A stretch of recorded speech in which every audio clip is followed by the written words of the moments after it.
ಬೇಲೆಕೇರಿ ಬಂದರಿನಿಂದ ಅದಿರು ನಾಪತ್ತೆ ಪ್ರಕರಣ. ಬೇಲೆಕೇರಿ ಬಂದರಿನಿಂದ ಅದಿರು ನಾಪತ್ತೆ ಪ್ರಕರಣಕ್ಕೆ ಸಂಬಂಧಪಟ್ಟಂತೆ ಇವತ್ತು ಹೈಕೋರ್ಟ್ನಲ್ಲಿ ಸತೀಶ್ ಸೈಲ್ ಅವರ ಬೇಲ್ ಭವಿಷ್ಯ ನಿರ್ಧಾರವಾಗುತ್ತೆ. ಶಿಕ್ಷೆಯನ್ನ ಪ್ರಶ್ನೆ ಮಾಡಿ ಮೇಲ್ಮನವಿ ಅರ್ಜಿಯನ್ನ ಆರೋಪಿಗಳು ಸಲ್ಲಿಕೆ ಮಾಡಿದ್ದಾರೆ. ಸತೀಶ್ ಸೈಲ್ ಮತ್ತು ಇತರ ಆರೋಪಿಗಳಿಂದ ಮೇಲ್ಮನವಿ ಅರ್ಜಿ ಸಲ್ಲಿಕೆಯಾಗಿದೆ ಹೈಕೋರ್ಟ್ಗೆ. ಶಿಕ್ಷೆಯನ್ನ ಅಮಾನತಿನಲ್ಲಿಟ್ಟು ಜಾಮೀನನ್ನ ಕೊಡಿ ಅಂತ ಹೇಳಿ ಮನವಿಯನ್ನ ಮಾಡಿಕೊಂಡಿದ್ದಾರೆ.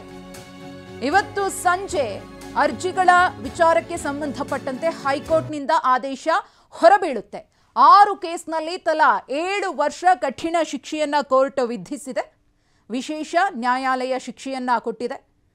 ಬೆಂಗಳೂರಿನ ಜನಪ್ರತಿನಿಧಿಗಳ ವಿಶೇಷ ನ್ಯಾಯಾಲಯ 7 ವರ್ಷಗಳ ಶಿಕ್ಷೆಯನ್ನ ಪ್ರಕಟ ಮಾಡಿತ್ತು. ಕೋಟ್ಯಾಂತರ ರೂಪಾಯಿ ದಂಡವನ್ನ ವಿಧಿಸಲಾಗಿದೆ.